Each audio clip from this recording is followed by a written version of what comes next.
आप सभी का इस वीडियो में स्वागत है। आज इस वीडियो में हम वृत्त की स्पर्श रेखा यानी कि टेंजेंट टू अ सर्कल का अध्ययन करेंगे। क्या आप इन आकृतियों को पहचान सकते हैं? वीडियो को रोककर इनकी पहचान करें। आइए अब अपने उत्तर का मिलान करते हैं।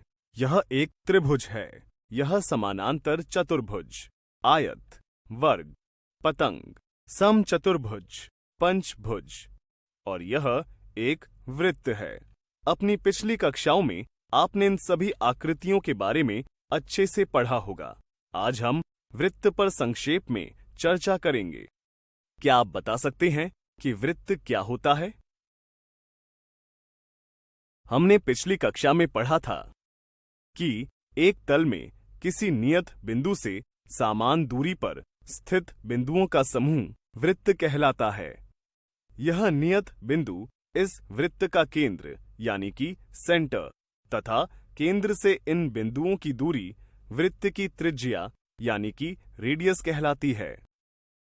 यदि इस त्रिज्या को बाईं ओर इस प्रकार बढ़ाएं तो हमें एक ऐसी रेखा मिलती है जो वृत्त को दो बिंदुओं पर प्रतिच्छेद करती है तथा केंद्र से होकर जाती है। वृत्त में ऐसी रेखा को व्यास यानी कि डायामीटर कहते हैं। साथ ही अपनी पिछली कक्षा में हमने वृत्त की जीवा यानी कि कॉर्ड, वृत्तखंड यानी कि सेगमेंट, चाप यानी कि आर्क तथा त्रिज्यखंड यानी कि सेक्टर के बारे में सीखा था। इस चित्र में आप क्या देख सकते हैं? बिल्कुल सही। इस चित्र में हमें एक लड़का दो लकड़ियों व पहिए से खेलता हुआ दिख रहा है। यदि पहिए के लिए हम यह वृत्त तथा पहिए के निशान व लकड़ियों के लिए रेखाएं बनाएं तो हमें कुछ ऐसा एक चित्र मिलता है। इस चित्र को देख आप वृत्त व रेखाओं के विषय में क्या टिप्पणी कर सकते हैं? यहां हमें एक वृत्त और रेखा की तीन स्थितियां मिलती हैं। स्थिति 1 में रेखा माना PQ वृत्त को किसी बिंदु पर प्रतिच्छेद नहीं करती है। इस स्थिति में रेखा PQ वृत्त के लिए अप्रतिच्छेदी रेखा यानी कि नॉन इंटरसेक्टिंग लाइन कहलाती है। स्थिति 2 में रेखा माना RS वृत्त को दो बिंदुओं M व N पर प्रतिच्छेद करती है। ऐसे में रेखा RS को वृत्त के लिए छेदक रेखा यानी कि सीकेंट कहते हैं। स्थिति 3 में रेखा माना UV वृत्त को सिर्फ एक बिंदु पर प्रतिच्छेद करती है। इस स्थिति में UV वृत्त की स्पर्श रेखा यानी कि टेंजेंट कहलाती है तथा वृत्त व स्पर्श रेखा के इस उभयनिष्ठ बिंदु को स्पर्श बिंदु यानी कि पॉइंट ऑफ कांटेक्ट कहते हैं। अतः हम कह सकते हैं कि किसी वृत्त की वह रेखा जो उसे केवल एक बिंदु पर प्रतिच्छेद करती है वृत्त की स्पर्श रेखा यानी कि टेंजेंट कहलाती है। क्या आप बिंदु M से इस वृत्त पर अन्य कोई रेखा खींच सकते हैं? आइए मिलकर कोशिश करते हैं। इस बिंदु M से वृत्त पर कुछ रेखाएं खींचते हैं। आप देख सकते हैं कि सभी रेखाएं वृत्त को बिंदु M के अलावा एक और बिंदु पर भी प्रतिच्छेद करती हैं। इसलिए यह सभी रेखाएं वृत्त की छेदक रेखाएं हैं। परंतु रेखा PQ वृत्त को सिर्फ एक ही बिंदु M पर प्रतिच्छेद करती है, जो वृत्त की बिंदु M पर स्पर्श रेखा है। अतः इस क्रियाकलाप से हम यह निष्कर्ष निकाल सकते हैं कि वृत्त के एक बिंदु पर केवल एक ही स्पर्श रेखा होती है। साथ ही अगर आप यहां देखें तो पाएंगे कि रेखा PQ के अलावा सभी रेखाओं को रेखा PQ की स्थिति में लाते हुए उनका बिंदु M के अतिरिक्त अन्य प्रतिच्छेद बिंदु M के निकट आता रहता है और अंत में वह बिंदु स्थिति PQ पर बिंदु M के संपाती हो जाता है। इस तरह हम देखते हैं कि किसी वृत्त की स्पर्श रेखा छेदक रेखा की एक विशिष्ट दशा है। जहां संगत जीवा के दोनों सिरे संपाती हो जाते हैं।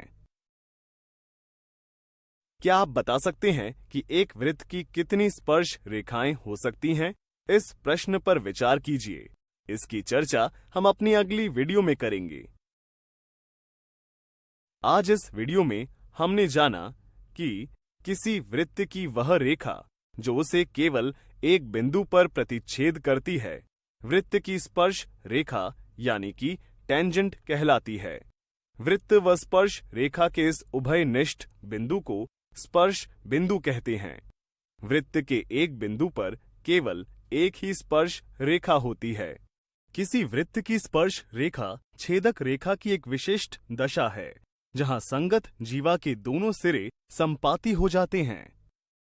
अगली वीडियो में हम स्पर्श रेखा से जुड़े कुछ और दिलचस्प तथ्यों के बारे में जानेंगे। अपनी पिछली वीडियो में हमने स्पर्श रेखा व उससे संबंधित कुछ दिलचस्प तथ्यों को जाना। आज इस वीडियो में हम ऐसे कुछ और तथ्यों से परिचित होंगे। अपनी पिछली वीडियो में हमने इस प्रश्न को बिना उत्तर के आपके प्रयास हेतु छोड़ दिया था। तो आगे बढ़ने से पहले आइए इस प्रश्न पर चर्चा करते हैं। आपको याद होगा कि वृत्त के एक बिंदु पर केवल एक ही स्पर्श रेखा होती है और वृत्त असंख्य बिंदुओं का एक समूह है। अतः एक वृत्त की असंख्य स्पर्श रेखाएं हो सकती हैं। पिछली वीडियो में हमने सीखा था कि किसी वृत्त की स्पर्श रेखा छेदक रेखा की एक विशिष्ट दशा है, जब संगत जीवा के दोनों सिरे संपाती हो जाते हैं। इस तथ्य को और अच्छे से समझने के लिए आइए इस क्रियाकलाप को देखते हैं। सबसे पहले कागज पर एक वृत्त और उसकी छेदक रेखा MN खींचते हैं।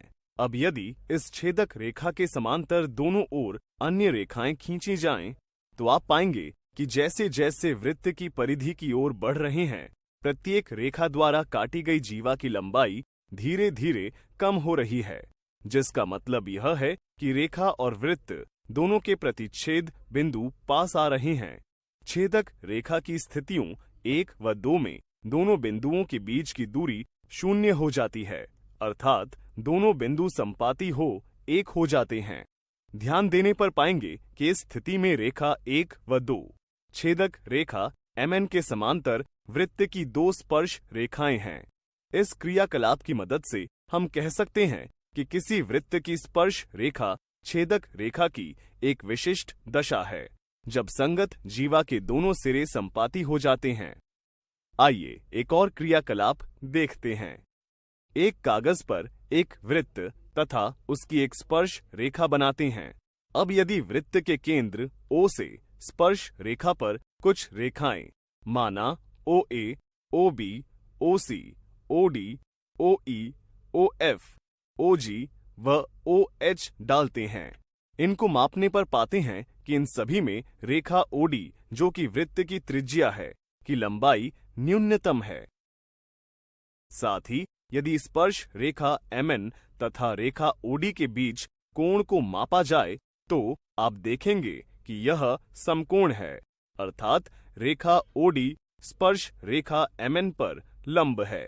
इस क्रियाकलाप के आधार पर हम कह सकते हैं कि वृत्त के किसी बिंदु पर स्पर्श रेखा स्पर्श बिंदु से जाने वाली त्रिज्या पर लंब है। इसकी जांच आप स्वयं अन्य किसी तरीके से भी कर सकते हैं। आज इस वीडियो में हमने वृत्त की त्रिज्या व उसकी स्पर्श रेखा के बीच संबंध का अध्ययन किया। अगली वीडियो में हम स्पर्श रेखा संबंधित कुछ उदाहरण देखेंगे।